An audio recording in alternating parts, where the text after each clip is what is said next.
Thank you for standing by. My name is Kayla, and I will be your conference operator today. At this time, I'd like to welcome everyone to the Direct Digital Holdings third quarter 2025 earnings call. All lines have been placed on mute to prevent any background noise. After the speaker's remarks, there will be a question-and-answer session. If you'd like to ask a question during this time, simply press star followed by the number 1 on your telephone keypad. If you'd like to withdraw your question, again, press the star and 1. I would now like to turn the call over to Walter Frank, Investor Relations. You may begin. Thank you. Good afternoon, everyone, and welcome to Direct Digital Holdings third quarter 2025 earnings conference call. On today's call are Direct Digital Holdings Chairman and Chief Executive Officer Mark Walker and Chief Financial Officer Diana Diaz. Information discussed today is qualified in its entirety with the Form 8-K and accompanying earnings release, which has been filed today by Direct Digital Holdings, which may be accessed at the SEC's website and the company's website. Today's call is also being webcast, and a replay will be posted to Direct Digital's Investor Relations website.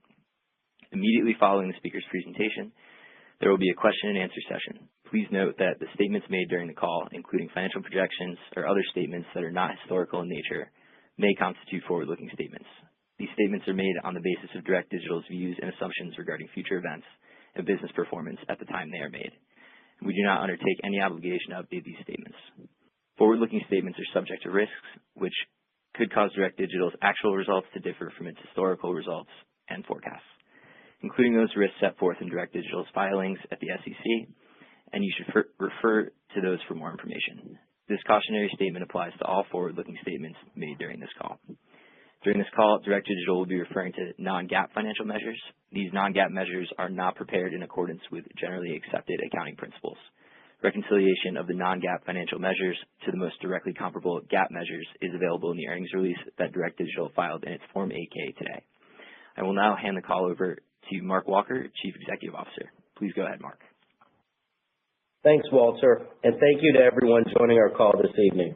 I'll start by reviewing some of the highlights of our operations and financial results during the third quarter before turning the call over to our CFO, Diana Diaz, for a more detailed look at our financial results. We'll conclude by opening the call for a brief Q&A. We saw another period of encouraging growth in our buy-side segment during the quarter, with buy-side revenue increasing 7% to $7.3 million, which represented the majority of our consolidated revenue. Subsequent to the close of the quarter, we announced a first-of-its-kind partnership between Orange 142, our buy-side subsidiary, and Reach TV, an award-winning streaming network for live sports and lifestyle content, reaching over 50 million travelers per month. This partnership combines the data-driven scale of Reach TV's travel media networks with Orange 142's media planning, buying, and performance marketing expertise, providing our buy-side business with new inventory and valuable data targeting segments. Together, we're simplifying how brands reach the connected traveler through a scalable model that unites data, content, and context to drive measurable results for travel and tourism marketers.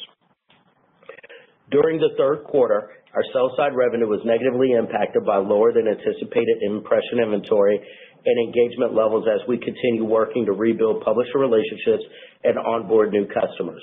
However, we're taking a differentiated approach to this rebuild, one that leverages our unique position as one of the few companies operating at scale on both sides of the programmatic ecosystem.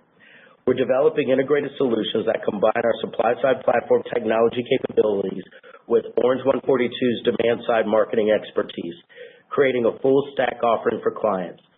This dual approach can deliver tangible cost savings to customers by streamlining the programmatic supply chain, while also allowing us to capture incremental margin that wouldn't be possible with a single-sided model.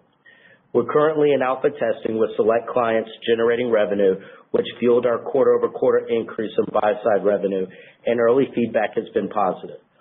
We believe this strategy positions us to grow company revenue in a more sustainable and profitable way. As many of you already know, over the last year, we faced considerable external challenges related to our sell-side business, Colossus SSP, that resulted in the restructuring of teams and rethinking how we operate. A silver lining of this is that it accelerated our adoption of AI for the sell side of our business. Today, we're leveraging AI to drive innovation and agility to better position ourselves to win new opportunities and though we're still in the very early stages, we're already seeing some encouraging results. Our overall feature set grew by nearly 40% this year, driven by the creation of 10-plus new AI modules that support both internal operations and clients. What once took months can now happen in days. Projects that previously required 8 to 9 engineers and nearly a year to build now take a few weeks or less to reach testing. We've achieved hundreds of thousands in annual savings through automation and streamlined infrastructure. These efficiencies allow us to reinvest more into innovation and client value. These results are driven by our phased approach to building smarter technology. Using AI and real-time analytics, we've optimized how ag requests flow through Colossus. Now we're taking that optimization a step further, moving it to the edge of our infrastructure where requests first enter the system. This shift allows us to eliminate non-performing traffic before it even reaches our servers, dramatically improving efficiency and reducing costs. Building on these breakthroughs, we're preparing a new suite of AI tools that will empower our existing clients in ways that weren't possible before while supporting new customers. These are just the first steps in our AI journey, and they've already reshaped what's possible for our company. AI now touches every part of how we operate, from development and analytics to decision-making and optimization. Finally, we continue to drive improved operational efficiencies and cost savings. Year-to-date in 2025, we've delivered total reduced operating expenses by $5.4 million, or an approximately 20% decrease in expenses compared to the first 9 months of 2024. So we're seeing meaningful progress. Recognize that this has been a challenging period for our business and our shareholders, and we remain steadfast in our stated goals and strategy to rebuild and grow our business back to the strong year-over-year revenue growth that we drove consistently from 2018 through 2023 prior to the short attack. I will now hand the call over to Diana Diaz, our CFO, who will walk through some of the financial highlights in further detail. Thank you, Mark, and good evening, everyone. I'll now provide a review of our third quarter results. Consolidated revenue in the third quarter of 2025 was $8 million compared to revenue of $9.1 million in the third quarter of 2024. Sell-side revenue was $600,000 in the third quarter compared with $2.2 million in the third quarter of 2024. The decrease in sell-side advertising revenue was primarily related to a decrease in impression inventory when compared to the third quarter of 2024.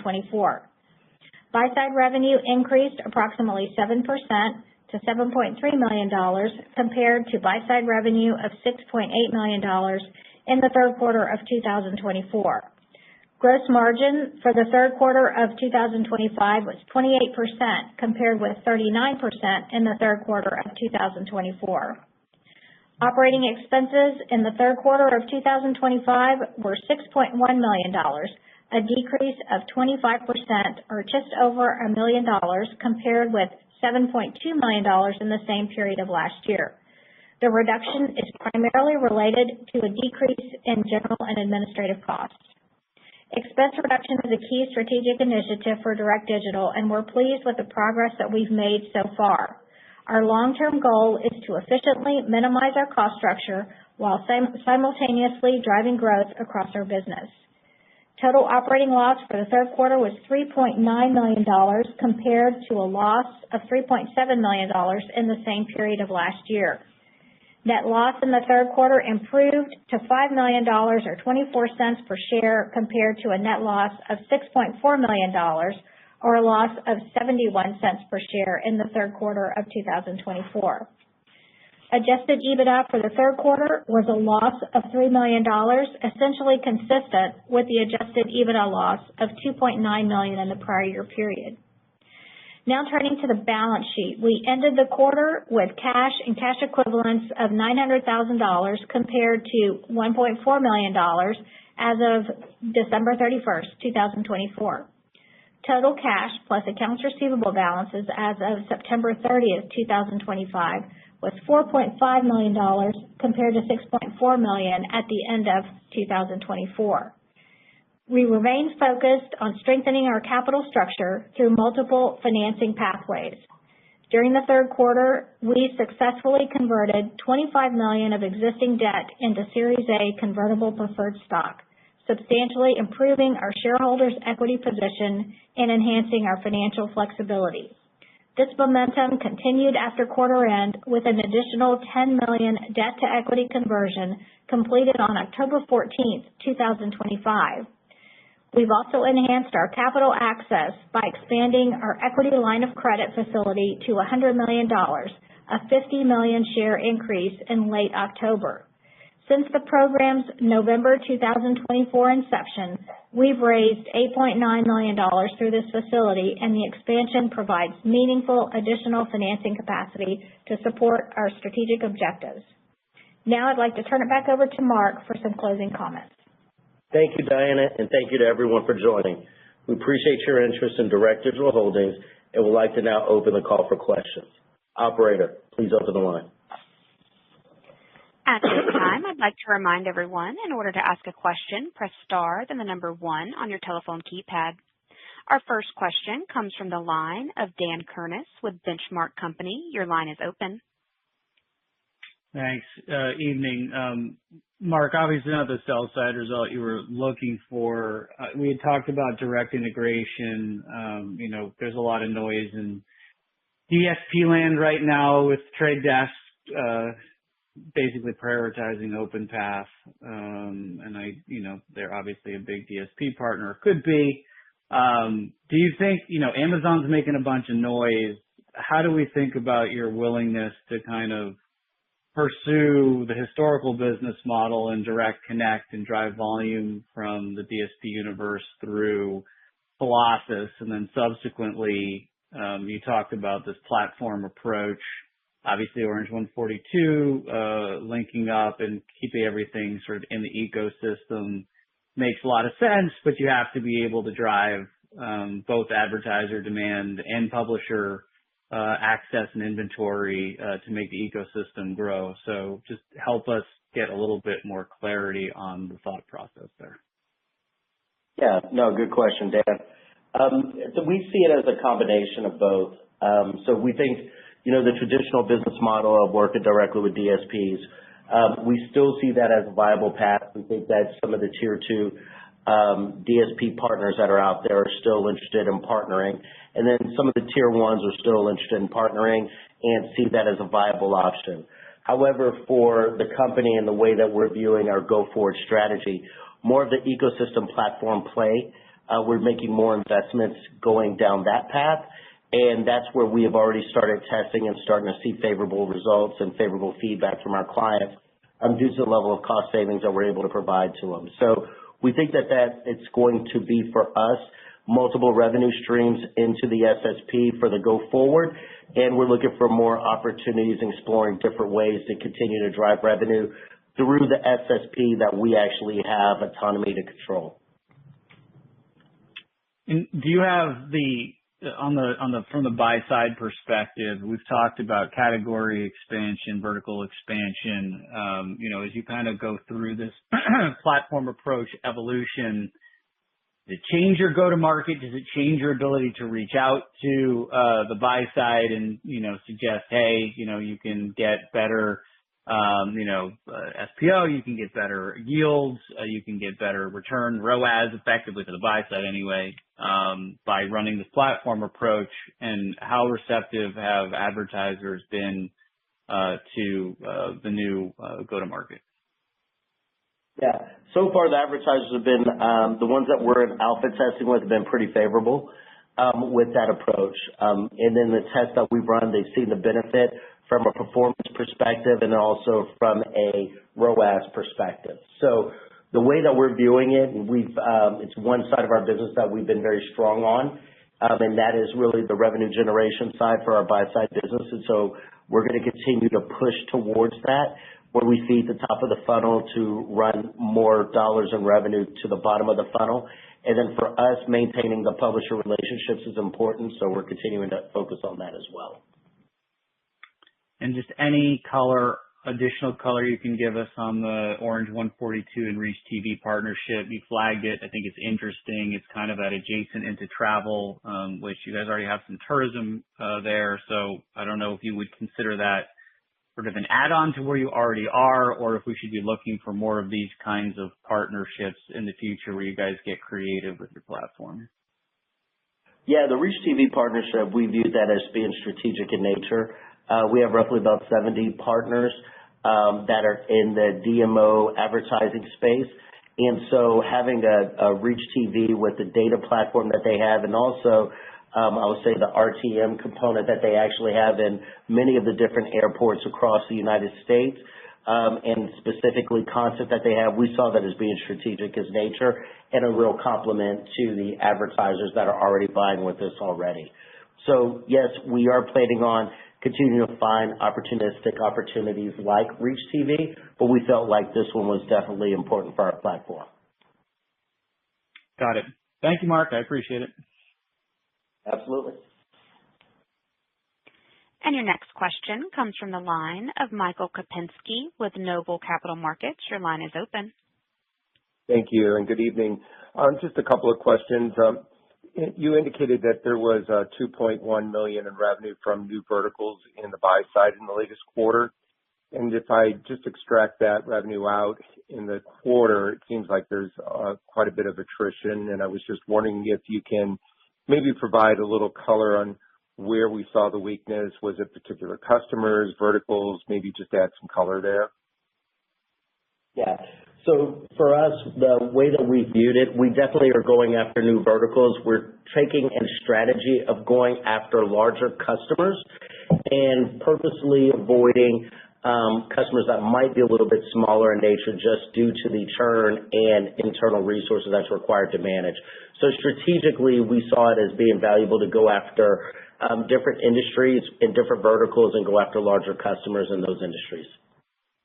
And did those larger customers then have higher margin, I would assume, or you maybe can give us a flavor on what those larger customers brought to the table? Yeah, they bring more stability as they are performance-based customers, and so therefore it's tied directly to results, and then we like holding ourselves accountable to deliver on performance. So be it performance-based marketing and be it performance-based clients, we view those as being stickier in the long run. Gotcha. And then in terms of, obviously you guys have been aggressively right-sizing the business and focusing on your higher margin buy-side business. I was just wondering if you can kind of give us your thoughts of when you might see the inflection point towards positive cash flow. Yeah, we believe 2026 is going to be a positive cash flow year for us. We continue to find optimization opportunities to reduce costs, specifically around the sell side. We want to right-size that business to be able to baseline it and then return to growth, if you will, for that business. For the sell side. Buy-side business is quite profitable for us and continues to maintain that profitability. And so we believe really if we could keep streamlining the sell-side business as well as work on top-line performance and more of this ecosystem approach, which we saw favorable results in Q3, we believe that 2026 will be a cash flow positive year for us. I'm kind of curious, given the fact that your buy-side business carries such much improved margins that in that, with, the results that you saw in this quarter, particularly that the number of customers you say increased 5%, but yet revenues declined 70%. Why wouldn't you just, concentrate most of your effort on the buy side instead of trying to rebuild and put so much effort into the sell side? Yeah, I think what you're pointing to is just the revenue issue with the sell side of our business. The reason we like the sell side of the business is because once you get past the break-even point, the operating leverage is actually quite favorable, where every incremental 20% actually falls to the bottom line. So for us, being able to figure out how to get back to profitability on the sell side business helps the overall profitability of the entire entity, and that's really what we're going for. And then final question. I'm sorry. Oh, Diana had a response. Michael, a lot of the things that we've been doing with AI are allowing us to grow on the sell side without significantly increasing our fixed costs to meet that capacity. So that's the positive part of being able to generate higher revenue on the sell side. Fair enough. And then obviously you made a mention and did a lot of financings and a lot of opportunities to raise equity and so forth. Can you just kind of give us some thought about, with the recent financings and so forth, where does the company stand? Are you at positive shareholder equity at this point, or can you kind of just give us your thoughts of where you stand at this point? Yep. So we completed another conversion of debt to preferred after the end of the quarter of $10 million. So we believe we're definitely positive after the end of the quarter. Gotcha. Okay. That's all I have. Thank you. Okay. Thank you. Thank you. And there are no further questions at this time. Mark Walker, I turn the call back over to you.